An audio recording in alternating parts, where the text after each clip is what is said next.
Télévangélisme. Utilisation des médias pour diffuser des messages religieux, souvent dans le but de recruter des fidèles ou de collecter des dons. En 2014, les témoins de Jéhovah ont décidé de se mettre au télévangélisme et ont lancé leur propre émission de télévision, JW Broadcasting. Au bout de 10 ans, et après plus de 120 épisodes, voici le best-of, le top 10 des passages les plus loufoques relevés dans l'émission JW Broadcasting. Accrochez-vous, il y a du lourd.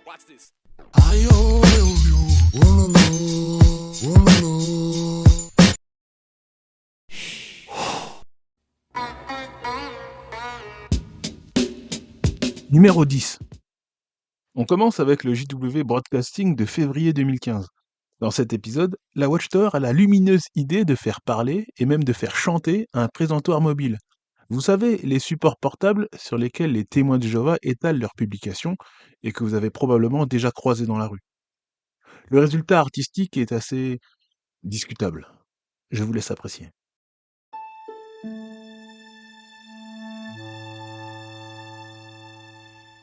Un présentoir, je ne suis qu'un bagage, une coque, une poignée et des roues.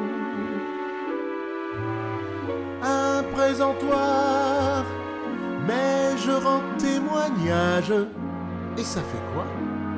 Aujourd'hui tu sauras tout. Si tu voyais ce que je vois, si tu m'accompagnais aux endroits où je vais, si tu croisais tous ces regards, plutôt timides ou bien distraits ou pas du tout discrets, si tu savais ce que j'entends quand je fais découvrir aux gens la vérité, tu comprendrais que j'ai du succès. C'est pour ça qu'on ne peut pas m'oublier. J'ai des roues, j'ai des bacs, j'ai des livres et j'ai des tracts. Je porte le message de Dieu partout. Quand on passe devant moi, j'accroche l'œil, je suis fait pour ça. Là où l'on trouve du monde, c'est sûr, je suis au rendez-vous.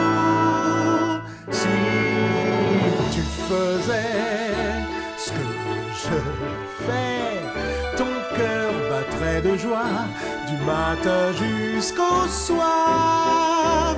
Mes roulettes sont en fête. Comme c'est passionnant, la vie de présent, toi.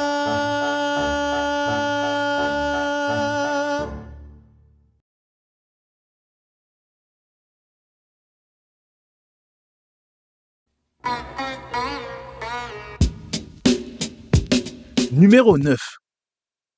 On poursuit avec l'épisode de mai 2015 et on va parler de monnaie, monnaie, monnaie. Les témoins de Jéhovah se sont toujours glorifiés de ne pas solliciter de dons financiers. Dans les années 1930, le deuxième leader des témoins de Jéhovah, Joseph Rutherford, déclarait que la religion était un piège et du racket. Et voici ce que déclare le livre Le Royaume de Dieu en action, publié par la Watchtower. Nous nous en tenons à cette ligne de conduite plus que centenaire. Nous n'avons jamais jugé correct de solliciter de l'argent pour la cause du Seigneur comme cela se fait communément. Il nous paraît que tenter d'obtenir de l'argent par différents stratagèmes au nom du Seigneur est choquant, inacceptable à ses yeux et ne procure de bénédiction ni aux donateurs ni à l'œuvre accomplie. Fin de citation. Ce livre a été publié par les témoins de Jéhovah en 2014, mais seulement quelques mois plus tard, en mai 2015, Stephen Lett, membre du Collège central, avait manifestement un autre point de vue sur la question. Comme vous le savez, pendant plus de 130 ans, l'organisation de Jéhovah n'a jamais réclamé d'argent et ce n'est certainement pas aujourd'hui qu'elle va commencer à le faire.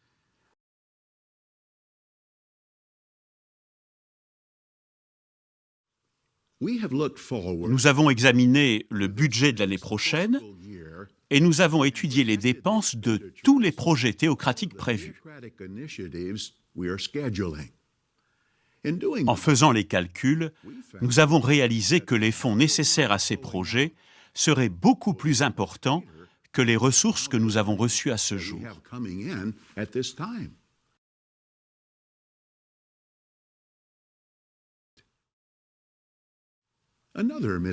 Une autre idée fausse qui nous a été rapportée, la vente de nos biens à New York signifie que nous avons besoin de moins d'offrandes.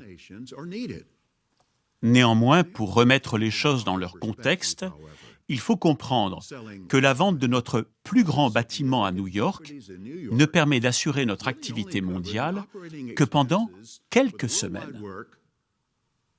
Et nous parlons de notre plus grand bâtiment vendu. En réalité, la vente de ces bâtiments permet seulement de couvrir les dépenses liées à la construction du siège mondial à Warwick et à l'achat d'autres propriétés en vue de faciliter notre prochain départ de Brooklyn.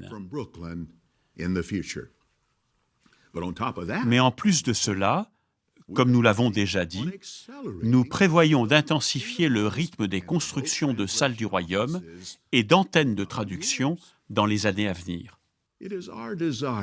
C'est notre souhait et la volonté de Jéhovah de maintenir autant que possible un rythme soutenu pour ces projets, plutôt que de revenir en arrière à cause d'un manque d'argent.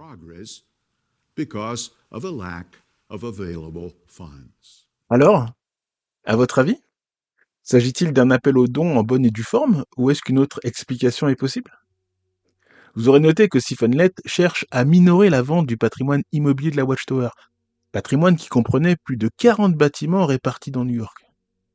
Pourtant, avant mai 2015, la Watchtower avait déjà vendu quelques-unes de ses propriétés. Le 360 Furman Street avait été vendu pour 205 millions de dollars en 2004.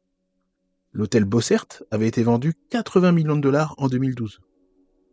Après mai 2015 et la collecte de fonds lancée par Stephen Lett, la Watchtower va continuer à empiler les plus-values immobilières.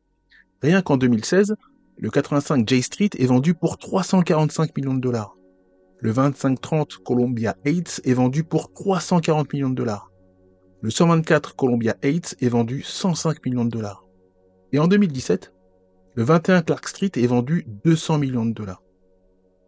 La Watchtower a donc récupéré, à minima, plus d'1 milliard de dollars en revendant des bâtiments soigneusement rénovés et entretenus par des adeptes bénévoles. Mais la Watchtower a tout de même l'audace de réclamer le soutien financier de ses adeptes. Escroquerie ou simple erreur de calcul? Numéro 8. Je vous présente Ken Flodin. Ken est un responsable témoin de Jéhovah qui apparaît régulièrement sur JW Broadcasting. Et autant le dire tout de suite, Ken a des petits troubles du comportement.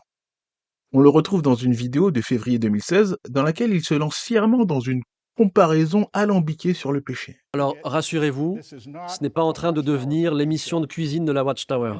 Non, nous avons juste concocté un résumé visuel concret de ce que signifie attrister l'Esprit Saint. Nous avons là 3 magnifiques pains. Ça, c'est de l'ail en poudre.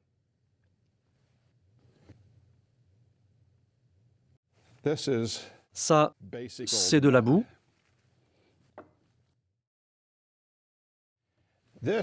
Ça représente du poison.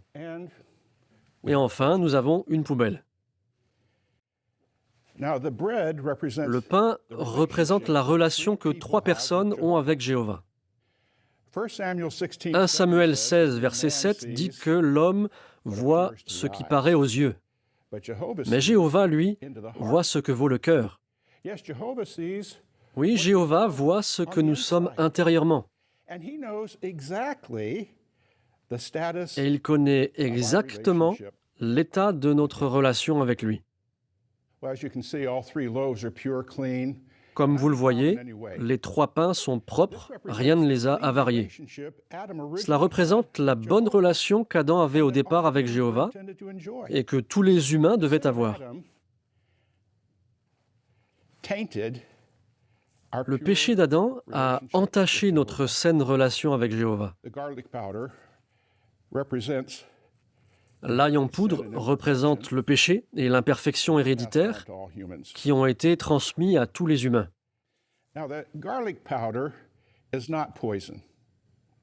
L'ail en poudre n'est pas un poison.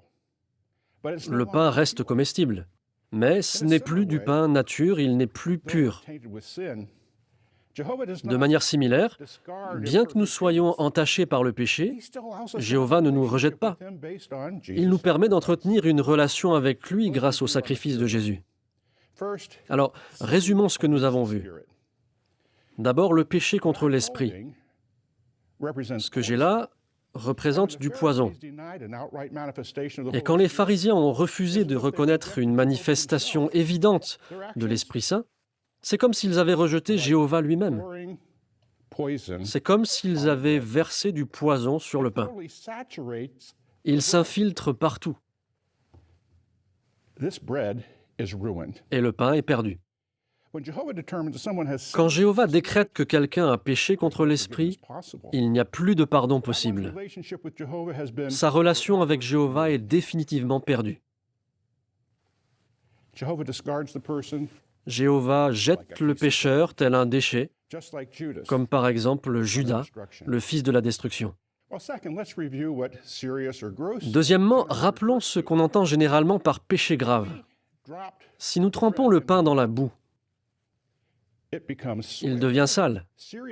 On commet un péché grave quand on enfreint une des lois morales de Jéhovah. C'est le genre de péché mentionné en 1 Corinthiens 6,10. Un péché grave salit notre relation avec Jéhovah. Notre première réaction serait de juger que le pain est perdu là aussi et de se diriger vers la poubelle. C'est vrai qu'un péché grave souille notre relation avec Jéhovah. Mais est-ce qu'un péché grave est aussi grave que le péché contre l'esprit, qui vaut d'aller à la poubelle? Non. Quelqu'un peut se repentir d'un péché grave. Il renonce à sa mauvaise conduite, il prie Jéhovah de lui pardonner, il parle aux anciens et il fait ce que Jéhovah recommande pour retrouver une saine relation avec lui. En quelque sorte, la boue est enlevée. Et pour Jéhovah, ce péché grave disparaît pour toujours. Il n'y pense plus. Qu'est-ce qui reste? Du pain à l'ail qui n'est pas sale. L'imperfection est toujours là, nous en sommes entachés, mais nous avons de nouveau une bonne relation avec Jéhovah. Enfin, troisièmement, comment illustrer le fait d'attrister l'esprit? Vous vous souvenez qu'attrister l'esprit, c'est dévier de la direction indiquée par l'esprit. Éphésiens 4, 25 à 29 mentionne des choses comme mentir, rester en colère, parler d'une manière qui ne convient pas. Attrister l'esprit, ce n'est donc pas comme le poison, le péché contre l'esprit. Et ce n'est pas nécessairement comme la boue, un péché grave. Attrister l'esprit, c'est comme ajouter de l'ail en poudre.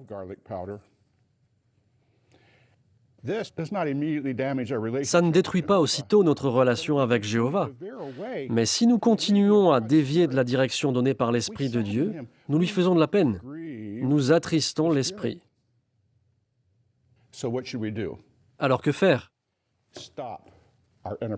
Arrêtons de mal nous conduire et prions Dieu de nous pardonner.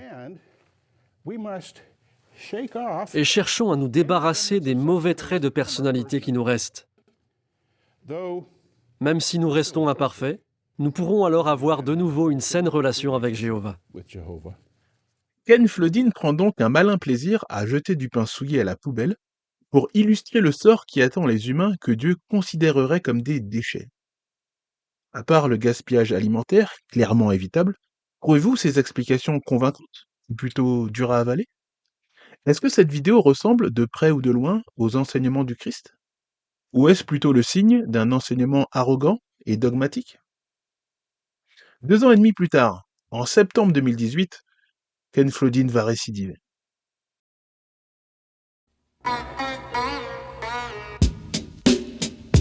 Numéro 7.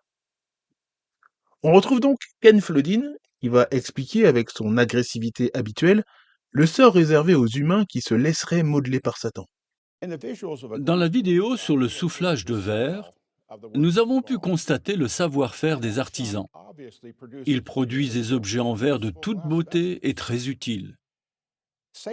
Dans l'atelier de Satan, on est très doué aussi pour façonner la façon de penser des gens. Mais avec quel résultat? Au lieu d'aider les personnes à devenir de précieux récipients que Jéhovah peut utiliser, Satan produit en grande série des récipients sans valeur que Jéhovah ne peut pas utiliser. À quoi peut bien servir ce verre qui n'a pas la bonne forme? À rien. Il est inutile. Au début de ce discours, nous avons cité Romains 9, verset 22. Ceux qui se laissent modeler par le monde de Satan sont des récipients de colère méritant d'être détruits. À part le gaspillage matériel, clairement évitable, trouvez-vous ces explications convaincantes ou plutôt choquantes? Est-ce que cette vidéo ressemble de près ou de loin aux enseignements du Christ? Ou est-ce plutôt le signe d'un enseignement dur et sectaire?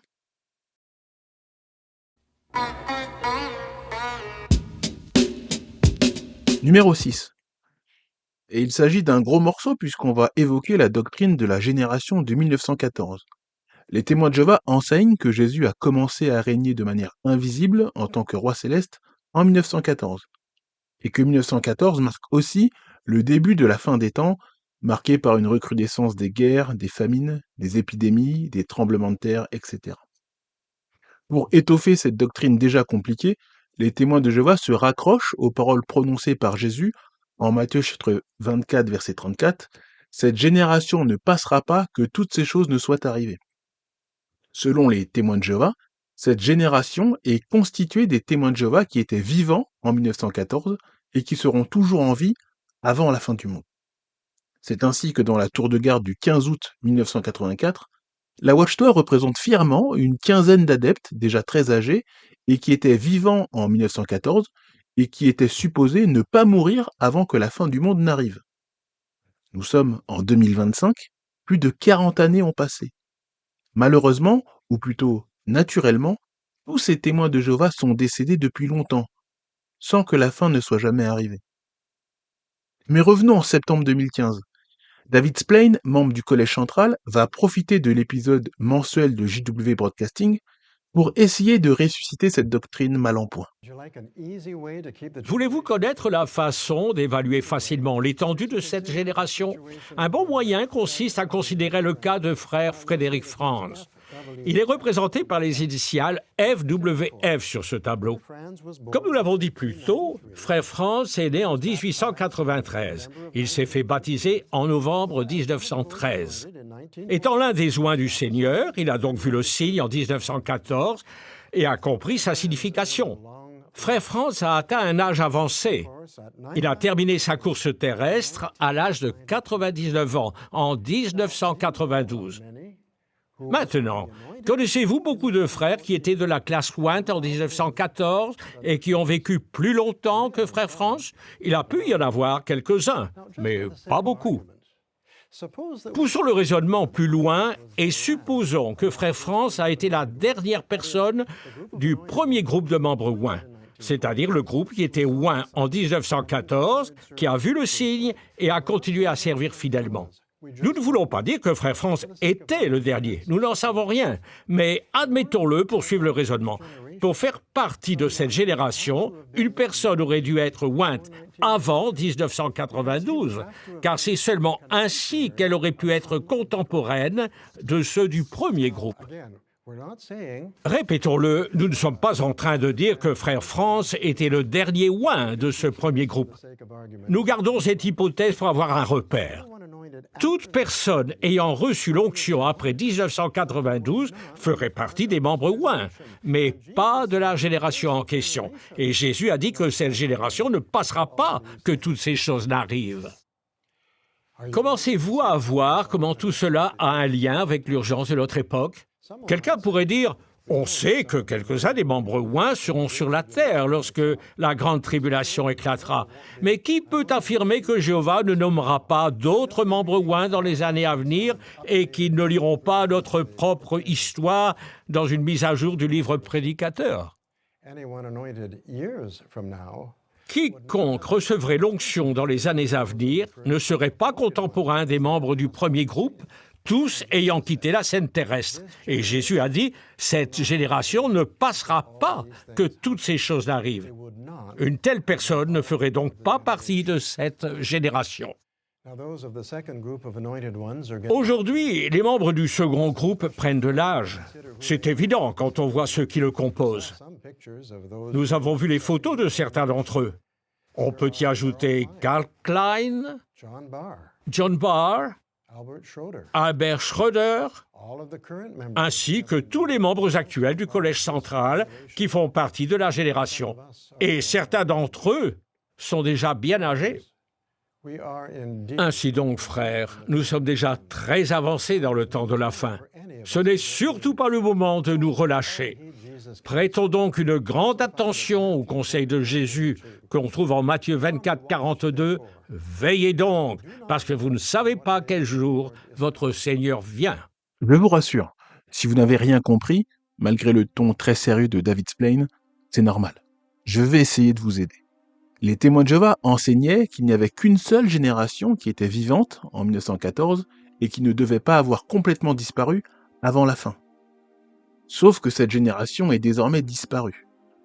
La Watchtower remplace donc le mot génération par le mot contemporain et prétend qu'il y a un premier groupe de personnes qui a été contemporain d'un deuxième groupe et que ces deux groupes constituent une seule et même génération.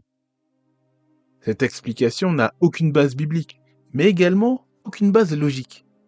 Être contemporain et être de la même génération sont deux choses très différentes. Par exemple, sur cette photo de la famille royale britannique, diriez-vous que ces 4 personnes font partie de la même génération ? Même si la reine Elisabeth, le prince Charles, le prince William et le prince George figurent sur la même photo, ils ne font pas partie de la même génération, n'est-ce pas ? La Watchtower invente ici le concept de génération superposée, avec plusieurs groupes qui peuvent se passer le témoin pendant des dizaines d'années, voire des siècles.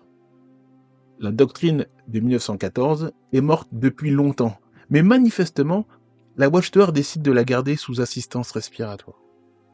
Bref, nous ne sommes qu'à la moitié de ce best-of, mais je me dois de vous le dire, le pire est à venir.